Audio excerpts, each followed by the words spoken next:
Welcome to Stay Sharp in Digital Engineering, your insider's edge in all things digital in the world of engineering, products, and manufacturing. In this episode, Jonathan Scott and I invited Kevin Sullivan from Dassault Systèmes to explore the world of virtual twins in manufacturing. We unpack the differences from digital twins and process twins.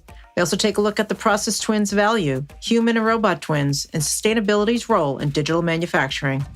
Let's dive in.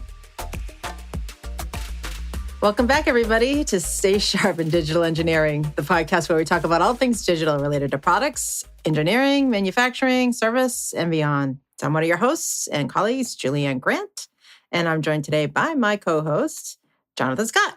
Hello, everybody. It's great to be here with you, Jonathan. As always. Yes. So today we're continuing our series about digital twins. We've been talking about this for several episodes now. We have a different take on it today. Today, we're going to look a little bit at the factory process twins and the importance of them when it comes to process efficiency gains and other things. It represents another aspect of digital twin. And as we keep unpacking all the different aspects of digital twin, this, I think, is going to be a very interesting one and important one. And we're pleased to have a guest with us today who's going to help us dig into the topic a little bit. I'd like to welcome Kevin Sullivan. Good day, everyone. Hey, Kevin. Thanks for being here, everybody. Yeah, we're really happy you're here today. So Kevin and I were longtime colleagues. I think we met in 1994 and back in the old Kronos days when we were working on the Shop Track product, which was a labor type MES product. But Kevin is now with Dassault Systèmes and has been there for several years. And Dassault, for those who don't know, it's one of the leading PLM companies. They have a product called the 3D Experience Platform. So they are known as the 3D Experience company that provides business and people with virtual, collaborative 3D environments to imagine sustainable innovations. So they have a very cool platform. And Kevin has more than 35 years experience in manufacturing software, spanning a scope from ideation through aftermarket and including domains such as product lifecycle management, which we're talking about a lot here on this podcast, CAD-based product design, and manufacturing operations management that specializes in virtual twin. So with that, let's just jump right in, Jonathan. Yeah, absolutely. Glad to have you, Kevin. This is going to be a fun topic, I think. Yes. So, I think, like you mentioned, Julianne, we've been thinking and talking a lot about the product digital twin as we've talked on that topic some in our series. And it takes a different look when we look at it from the perspective of the process and the factory itself, right? We kind of have to turn our head a little bit and look at, well, how does it flow through? How does it get made? Because that's just as important in terms of what do you get out the other end if you think about that process. So I think that's the orientation we've got on it today. And Kevin, you're the perfect person to talk to us about it. So I'm going to jump in with a definition question, right? Because I know Dassault talks about things a little differently. And I don't know, maybe this is language that helps people, but let's get it sort of clarified a little bit. Dassault talks about virtual twin, and we've said a lot about digital twin. Can you explain what that means, or is there a difference? And then what's your view on these different types of twins we're talking about, product versus factory or process, that kind of thing? Give us a little bit of that lay of the land, please. Sure. Thanks, Jonathan. So Dassault Systèmes, as you said, uses the phrase virtual twin. And a virtual twin is really an enhancement on top of the digital twin. So a digital twin is the context, the digital context and content of a specific type of object, whether that's a product or a process or a human. Where we go virtual is connecting the virtual world with the real world. So as real world activity is happening, like for instance, product moving through a factory, that digital twin becomes enhanced by having real-time data available to it, playback data against the performance of that model. It can be available in real time, can be available historically to view product moving through a plant to make sure that we have the efficiencies such that we're doing things like pull-based manufacturing and not overloading inbound buffers, outbound buffers, and just smooth running of a process. Oftentimes in product, we talk about model and simulation. When we talk that virtual instance of it from a process perspective, it's modeling a factory or even a production line or a robot, and then simulating it and running historical records about its performance. Okay. So process simulation, but informed by real world data as well? Absolutely, yes. Okay. So that sounds very aligned with what we've been talking about, maybe just different terminology in terms of what words everybody's using. But the reorientation here is around, okay, let's look at that process being used on a particular line or the factory as a whole that are doing the steps that might be creating the product, but we're really paying attention to, how many are you doing? What's the rate? And I don't even know all the things, right? But that's what you're getting at. Sure. It's some of it has to do with things like leveling. If you're leveling time constraints at every operation in your process, things tend to run smoother. And then we start to get into pull-based manufacturing, and we're capable of introducing lean techniques. Can you expand a little bit more on that pull-based manufacturing? Sure. Pull-based manufacturing is when you have demand drives the flow of product through an operation. So if you're moving product from one operation to the next operation, one way is to push it, which means as soon as you're done at one buffer, you push it into the next. The other way is to have the demand downstream pulling the product. And it's all tied to probably Toyota production system, where they talk and introduce lean techniques and pull-based manufacturing. Well, you've talked about a few different types of twins. You talked about, a robot twin, and you mentioned, we talked about the product twin. Can you expand a little bit more on an example of some of those twins in a factory? Sure. So everybody should be familiar with a product twin. If I'm making a product, I want to instantiate an object that is in 3D. I can render the 3D. I can analyze it. I can simulate it. The same holds true for larger systems. So on the process side, how large is that system? It could be as simple as one single robot in a workstation. Could be two robots in a workstation. And am I synchronizing those, taking into consideration things like collision avoidance, doing my virtual commissioning, and then go to a production line, where I'm actually automating a production line or an entire factory. And the intent is, especially with a factory twin, is how can I model and simulate in the advance of making any kind of change or building a facility. So I'll tell you, historically, I've walked into plants and you see people with paper cutouts on the ground, essentially doing space reservations of where their equipment's going to go. And then the next progress forward is to have cardboard boxes that actually do 3D representations. You just hope you don't go by on a windy day and it sets you back a little bit. Right. But so people move and manipulate these cardboard boxes to try to build a factory.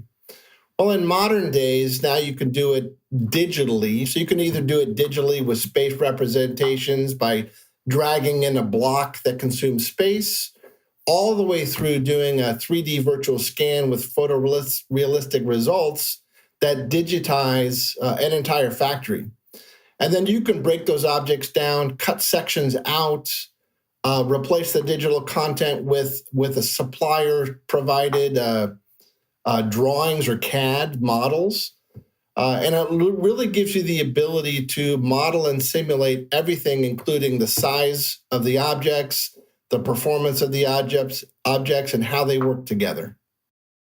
I love your example about the cardboard and paper, right? It's like we always talk about digitalization as getting from paper into digital, but I never thought about it in the terms you described, right? Getting from cardboard into digital. We still see it. So they're actually doing the real 3D models. Right. Just made in cardboard. Yeah. No, that's fantastic. So you brought up an interesting point there, though, Kevin, and it makes me think of something. I know I've heard this in the past, but this isn't my area of expertise. I bet you'll have a great example or two for us. But there are probably industries where the product is more of the focus, and that's where you have to spend a lot of your time and your energy, and you also have to think about the process. But then there are those that are flipped, where it's like the product itself might be, I don't want to say simple or simpler, right, than others, but the process is where the real magic is. And so this simulation that you're talking about, that's where people really are investing their engineering time and effort and that kind of thing. Are there a couple of those you could give us as examples, people who are really going to benefit from this kind of digital twin of the process or the factory? Sure. So one thing a lot of people don't talk about is the dimension of value. And so you're introducing it where the value changes from a virtual twin of a product. Supposing you're building an aircraft, it's a very complex product and you want a complete virtual twin to match the real-time or real product side. But when you get into higher volume products, where you're stamping things out or you're bottling things at high speed, that product virtual twin is not as valuable as the process virtual twin. So you're making high volume products. What actually becomes the big value prop is how do I control my manufacturing processes, not what I'm making. Right. So that's an example of where the value of the virtual twin switches away from the product into the process. So if you're looking at it from a perspective of value, that value prop in high-speed repetitive is on the production line. And one of the things that you have sort of the merger of the product versus the process is automotive. So automotive is made at a fairly high speed, but it's also made to individual characteristics of the product, and it's made on a production line that can support high speed. Right. It's still a complex product, but it is high speed. And so you see that blend. I want to go back to, I did think of one as you mentioned the example of bottling, right? Like bottled water. Okay, there's a product that's pretty darn simple. Now, I know for a fact, actually, the bottles aren't that simple. I've known some people do a lot of simulation on those. But the point you're making makes sense. The machines that move those bottles through the process of being filled and capped and all that stuff, those are much more complex than the bottle and the water, right? Right. So there is a lot of engineering goes into the product, as you mentioned, in terms of sustainability and environmental impact. And that's an environment that's changing. But you can't introduce those things into a profitable model unless you can make it quickly. Right. And one of the things that the product factory or that individual workstation, to have it available as a virtual twin, you can simulate that performance before you build the product. Right. You're not really guaranteeing you're doing high speed, but you're setting that foundation to have an expected outcome based on how you design the production line. Well, and this is where things get a little bit meta, right? Because I'm just in my mind, I'm thinking, so how do you have a digital twin of that process of like bottling water? You're moving the bottles along, you're putting water in them, you're putting the cap on, screwing it. I expect that you do that by having a virtual machine that does it, right? Your machine line, your assembly line, whatever it is that's doing all that. You've probably got some kind of digital twin of that. But the digital twin of the process is looking at it from that throughput, putting all those together, end to end, how they all fit. That's kind of what you're getting at, right? Right. So going back to product twins, oftentimes you hear people talk of systems of systems. Mm-hmm. Well, when I'm looking at it from a factory perspective, one system might be one operation, like the bottling operation. Another one might be the capping operation. Another one might be the conveyor between the workstations, and all the way through packaging where I'm doing, whatever kind of plastic wrap I'm doing on the product. So the system of systems becomes the factory virtual twin. And extending beyond that, we have models that aren't necessarily 3D based, that'll do like a supply chain virtual twin, where you model and simulate a system of systems of factories and transportation and logistics that, again, give you more predictable outcome, more fail-safe processes if somehow a supplier is not available to you anymore, either through tariffs or shipping issues, that you have alternatives.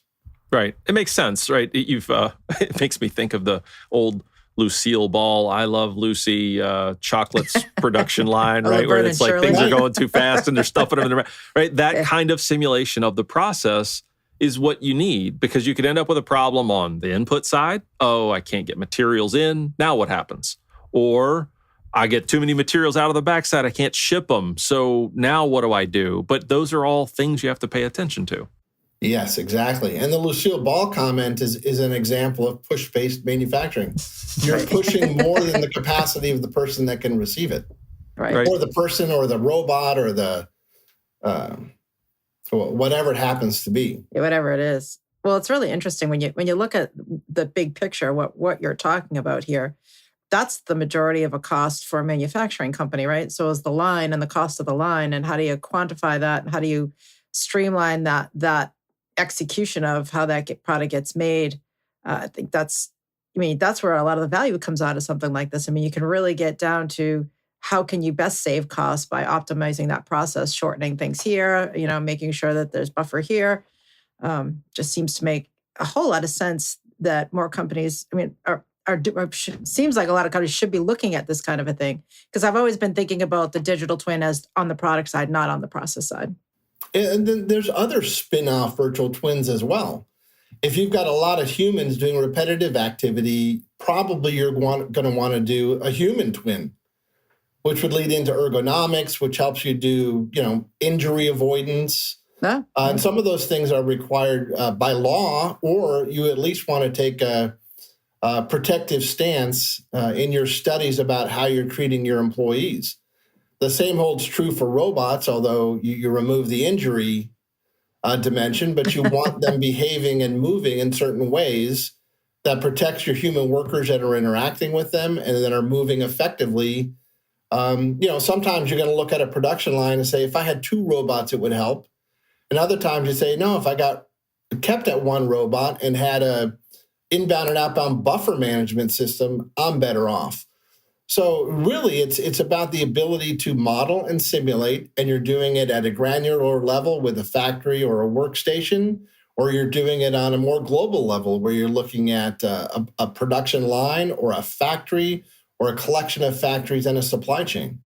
I think that's a really important point you're bringing up, Kevin, because one of the things we're trying to ask as we go through this series is, what are the important components of the digital twin, right? And we've talked about different technology components and we look at it from a couple of angles, but you're bringing up a really important point about granularity, right? And we didn't touch on this explicitly with the product digital twin, but it's true there too. You can look at producing a component, right? And your product, if you're a part supplier, could be just that little widget, but you could be a tier 1 or 2 kind of person, and you're doing a sub-assembly, you're doing a system, or you could be the OEM and you're doing a system of systems, and your digital twin is going to look different, have different components to it. Same is true of the process, is what you're bringing up, right? You could be looking at that system of systems view, supply chains, and maybe it's all about timing, and there's not a lot of 3D models involved, but you may come all the way back down, step by step, from the supply chain to the factory, to a line, to a work cell, to the point, like you said, about robots and humans, where you're deciding, oh, I'm going to do a human twin to figure out this operation. How long is it going to take?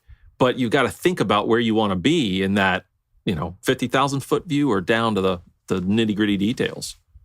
Yeah, so I tell some people that you can sort of virtual twin people to death. But if you're not looking at it from a value of perspective, I think it's easy to do that.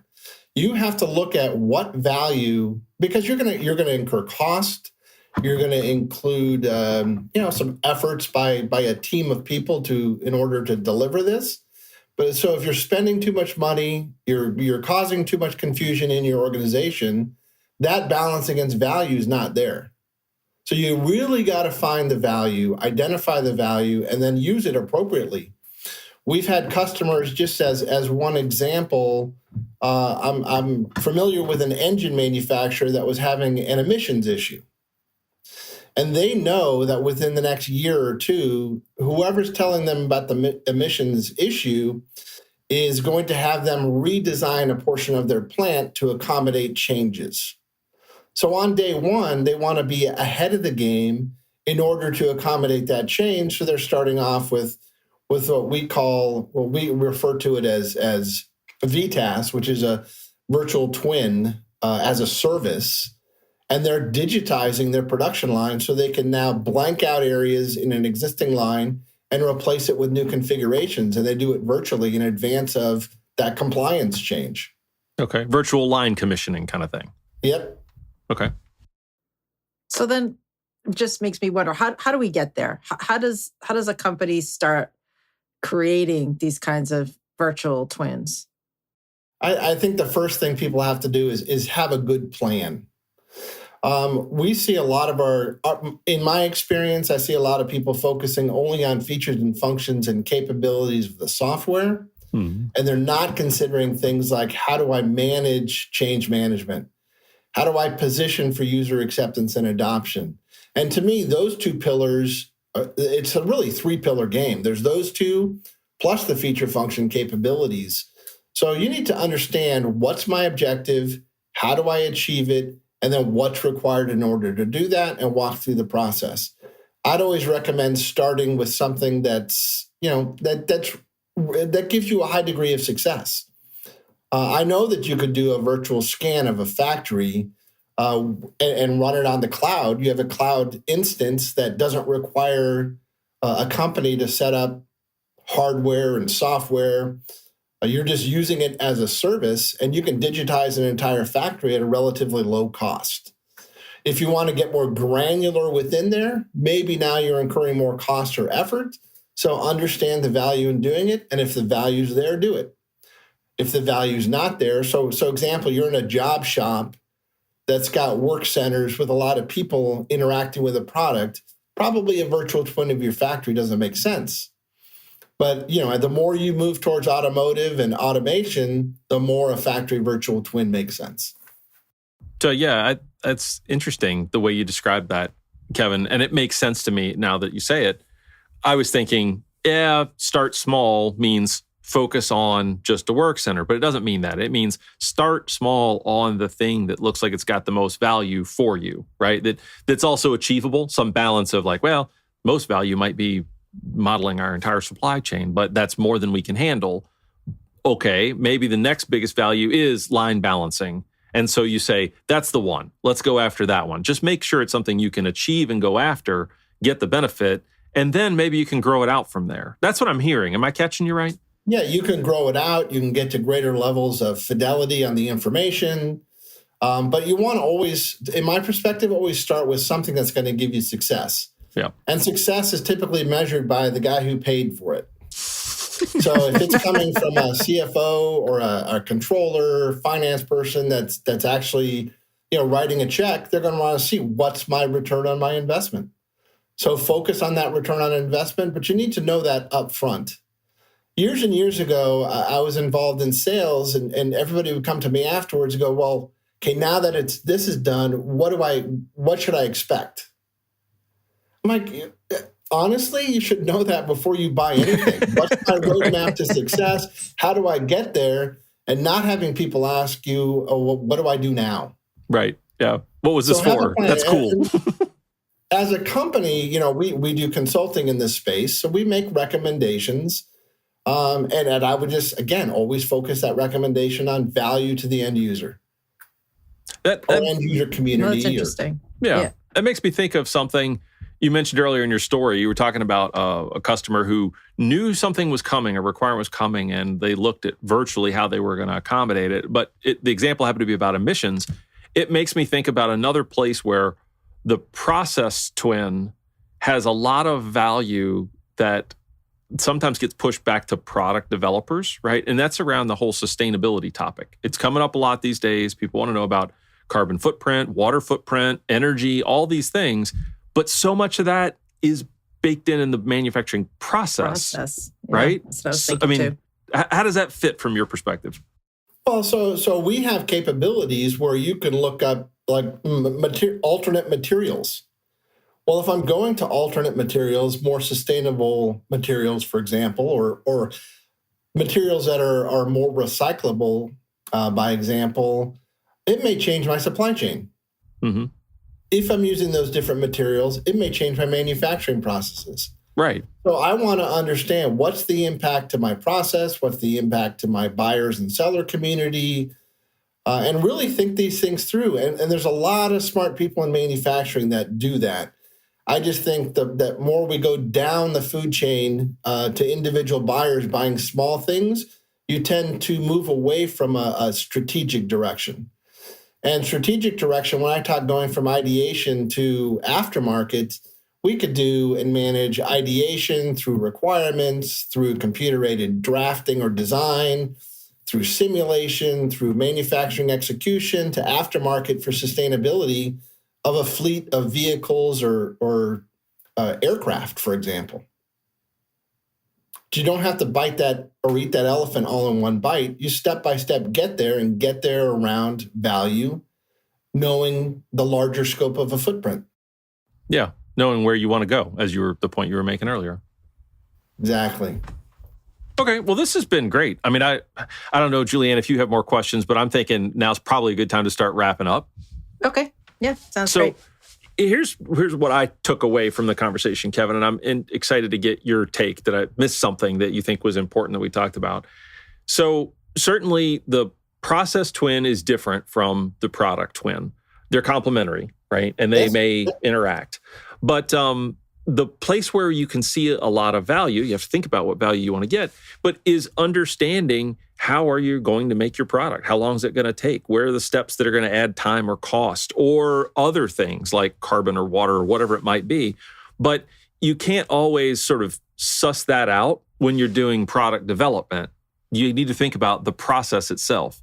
Now, once you've got that, now you've got this process twin ability. And like you pointed out, sometimes you're pulling in the real world data. You think you know what the process looks like, but you've got to combine it with the real world data to know how's it really working, is it performing like you want it to, all those kinds of things. When you do, though, you have to think about what level you're looking at. Are you taking the 50,000 foot view at the supply chain? And maybe those aren't, the 3D models that we think of that make up your twin, but they're time studies or they're trade-offs or they're operational networks or those kinds of things. But then you have to sometimes come down to the real detail, which may be 3D models of a work center, of a robot, of a human, and interactions and little steps and things like that. So you have to decide where that value is, what you're studying, and that's going to dictate something about the kind of components you need to put into that process twin. Right, and then the amount of equipment that you need to introduce, what equipment, if I have one piece of equipment that can perform twice as fast as the rest of the line, maybe I ought to have 2 lines feeding it and 2 lines coming out of it.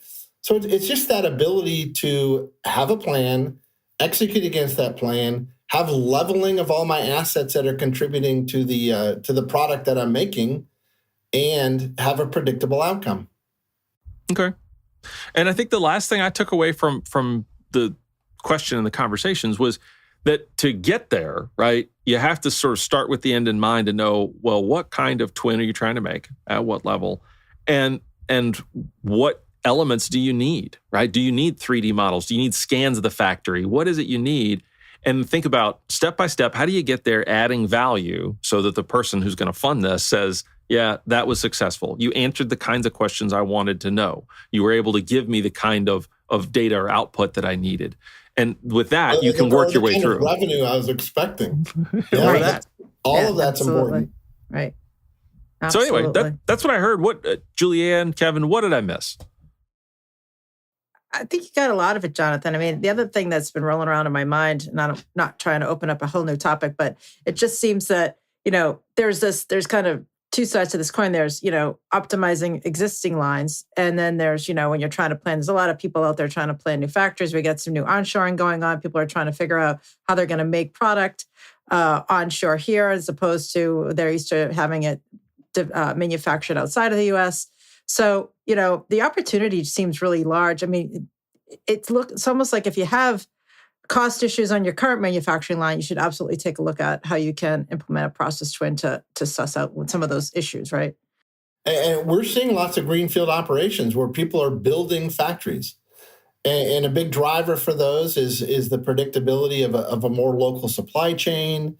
It's right. Dealing with new sustainable products and materials, where the best opportunity is, keep your legacy products and lines maybe going, but build new factories for those new technologies. People are also starting to go to a little bit more of a lights out concept where they want to model and simulate using robots interacting with humans on a production line to make the product, again, faster, cheaper, more local. Yeah, exactly. So this has been a great conversation. Yeah. Anything else before we wrap up? I think that... No, I had fun. It was a great conversation. And thanks to the 2 of you for hosting. Yeah, no, it's great, and it's helpful that you know so much about the topic. So as when we have good guests on, we always like to leave the door open to see if you would like to come back another time to absolutely. talk about a If we different pick angle. Another topic that you feel I add value, by all means, please invite me. That'd be great. Awesome. So with that, I want to thank everybody. Thanks, Kevin, for your time today. Yeah, thank you, Kevin. Thanks to my co-host, Jonathan, as always. We always have fun with these conversations. Indeed. And thanks to our audience for listening in today. We hope you got something out of it. If you have any questions for Kevin, please feel free to make a comment on our post. Make sure to like it too if you enjoyed this conversation. And we can get you in touch with Kevin and or send us an email at podcast@razorleaf.com. So with that, everybody, we want you to have a great day. And as always, stay sharp. Thanks, everybody. You. Thank you for being here and listening to this episode of Stay Sharp with Razor Leaf. If you like this podcast, please be sure to hit the like button and subscribe to our podcast on your favorite podcast platform, or check out our YouTube channel. If you have any questions, please leave us a comment or send us an email at podcast@razorleaf.com. Until next time, everybody, stay sharp.